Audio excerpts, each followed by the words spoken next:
You are working harder than ever, but somehow you are falling behind. And the worst part, it is not an accident. It is how the system is designed. Most professionals assume that income growth is the engine of wealth. It is a reasonable assumption. More income means more capacity to save, invest, and build. But the relationship between salary and wealth is not linear. There is a mechanism operating between your income and your net worth that consistently absorbs the difference, and it was designed to do exactly that. Consider what happens when income rises. Spending expands, almost automatically, not recklessly, but proportionally.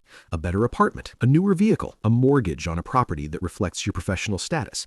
Each of these decisions feels financially reasonable in isolation, but together they produce a pattern economists call expenditure creep. A slow, nearly invisible rise in your fixed cost base that follows income upward, step by step, year by year. The structural consequence is precise. Your income grows, but your financial margin, the gap between what you earn and what your obligations consume, remains narrow. Sometimes it shrinks. You are generating more revenue than ever before, but very little of it converts into net worth. The system is not failing you. It is functioning exactly as it was designed to function. There is a second dynamic that compounds this problem, and it operates through the debt instruments most professionals use without hesitation.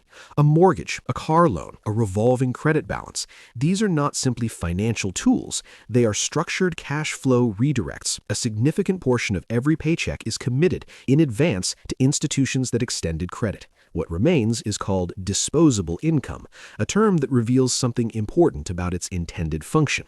Debt in the modern financial architecture does not just facilitate purchases, it pre-allocates your future earnings. Every month you service a loan, you are transferring a portion of your labor, already performed, to a balance sheet that is not yours. The interest embedded in that transfer is not incidental, it is the mechanism by which financial institutions convert your income productivity into their asset accumulation. You work, they compound.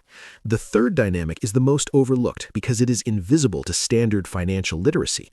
Inflation does not affect financial positions equally. Individuals who hold income-generating assets experience inflation differently than individuals who hold primarily cash and liabilities.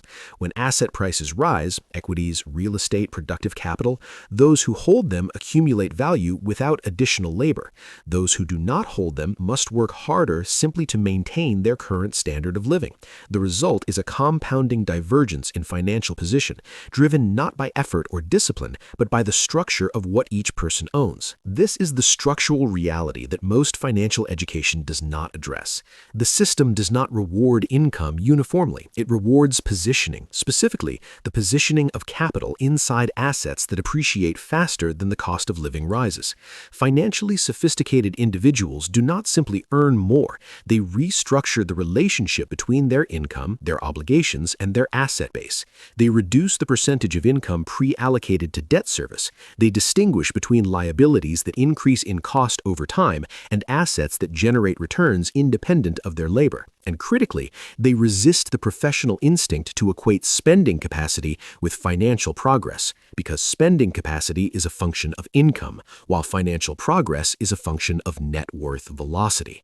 The common mistake professionals make when attempting this repositioning is treating it as a budgeting problem. It is not. Budget optimization within a structurally inefficient financial architecture produces marginal gains.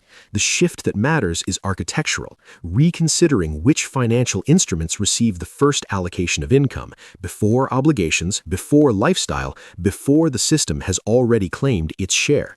What separates individuals who build wealth on comparable incomes from those who do not is rarely behavior. It is almost always awareness, structural awareness of how money moves through the system, where value accumulates, and who the architecture was designed to benefit.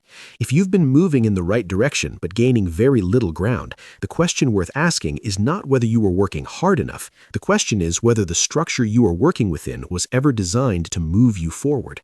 If this changed how you evaluate your financial structure, consider subscribing to Unfiltered Finance.